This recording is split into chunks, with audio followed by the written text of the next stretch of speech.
लोग रांची जिला के पामरा गांव से आए हुए जितने भी श्रावक श्राविका की तरफ से मुनिवर के चरणों में बारंबार नमोस्तु नमोस्तु नमोस्तु महाराज जी।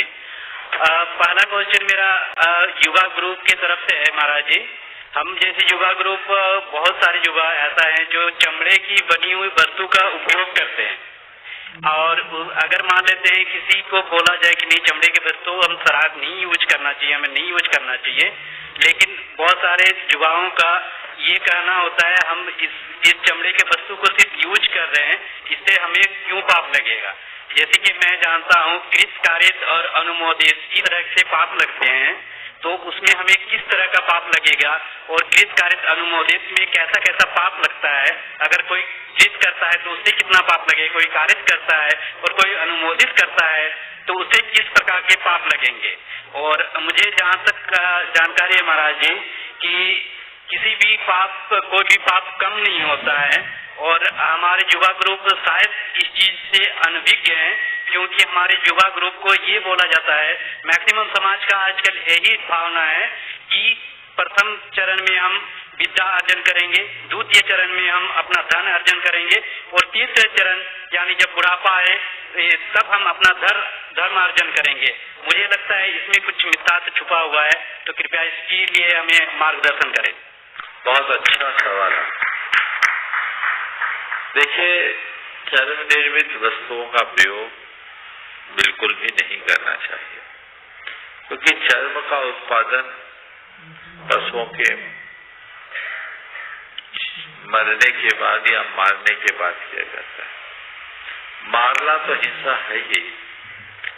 कदाचित प्रकृति से मरे हुए प्राणियों की भी आप चर्म का प्रयोग करें, उस चर्म में भी अनेक जीव होते हैं।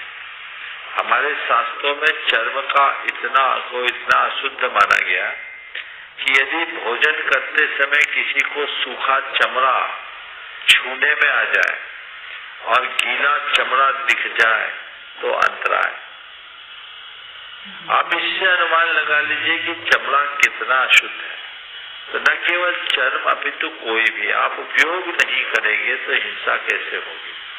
अगर कोई इस तरह की सामग्री का उपयोग कर रहा है तो कहीं न कहीं उस हिंसा को बढ़ावा दे रहा है और हिंसा को बढ़ावा देने से वो हिंसा का भागीदार बन रहा है। इसलिए हमें इन सब चीजों से बचना चाहिए और आज के समय में तो सबके बेहतर विकल्प है। आज अच्छे सिंथेटिक चीजों की चीजें उपलब्ध है, हमें उन सब का प्रयोग करना चाहिए। इस तरह की चीजों के प्रयोग से अपने आप को पूरी तरह दूर रखना चाहिए। इनके लिए संकल्पित हो जाए और संकल्पित हो जाएंगे तो छूटेगा। ये हर व्यक्ति को ये समझना चाहिए कि मेरे अच्छे बुरे कर्म का फल तो मुझे ही भोगना पड़ेगा और मैं जिस कुल में हूँ, मुझे जहाँ हिंसा से पूरी तरह परहेज रखने की सीख मिली है, तो ये हिंसा का अंग मुझे कहीं भी अपनाना नहीं चाहिए, क्योंकि सूक्ष्म पाप हो या स्थूल पाप तो पाप है। हम कृत करें, कारित करें, अनुमोदना करें, ये तीनों में पाप है। कोई सोचता हम कर नहीं रहे, करा रहे हैं, तो कराने में भी पाप है, अनुमोदना करने में भी पाप है। और कई जगह तो ऐसा देखने में मिलता है कृत कारित से ज्यादा पाप अनुमोदना में होता है। हमारे शास्त्रों में एक तंदुर मत्स्य की कथा आती है। समुद्र में रहने वाले बड़े मत्स्य मगरमच्छ के कान में एक छोटा सा मत्स्य होता है, चावल जैसा, और वो जो मत्स्य होता है वो सोता है बड़ा मत्स्य, तो उसका मुंह खुला रहता है और खुले मुंह रहने के कारण छोटी छोटी मछलियां उसके मुंह में आती जाती रहती है और ये बेखबर सोता रहता है। तो उसके कान में रहने वाले मत्स्य के मन में आता है कि ये कैसा बेवकूफ है, एक भी मछली आज आ रही जा रही है, चुपचाप सो रहा है, इसकी जगह मैं होता तो एक को भी जिंदा नहीं छोड़ता। उतनी मात्र से वो 7वें नरक पहुंच जाता है, 7वें नरक पहुंच जाता है। तो हम अगर किसी पाप के कार्य में अपनी सहभागिता देते हैं तो हम उस पाप के भागीदार बनते। इससे हमें बिल्कुल भी इसे अनदेखा नहीं करना चाहिए, इससे बचना चाहिए। दूसरा सवाल क्या किया था? महाराज जी, कृत कायित अनुमोदना तीनों में कितना पाप लगता है? अगर मान लेते हैं 100% पाप लगता है हमें किसी पाप को करने में, तो उसमें कृत में कितना लगेगा, कारित में कितना लगेगा और अनुमोदना में कितना लगेगा? यानी अगर कारित अनुमोदना के साथ जुड़ी हुई परिस्थितियों पर सब कुछ निर्भर करता है। कई बार ऐसा होता है कि व्यक्ति को कृत करे और उसको उतना पाप न लगे, किसी परिस्थिति से विवश होकर कर रहा है। कोई किसी से कराए, उसको उतना पाप न लगे, लेकिन वो केवल अनुमोदना कर रहा है, पाप का भागी बन रहा है।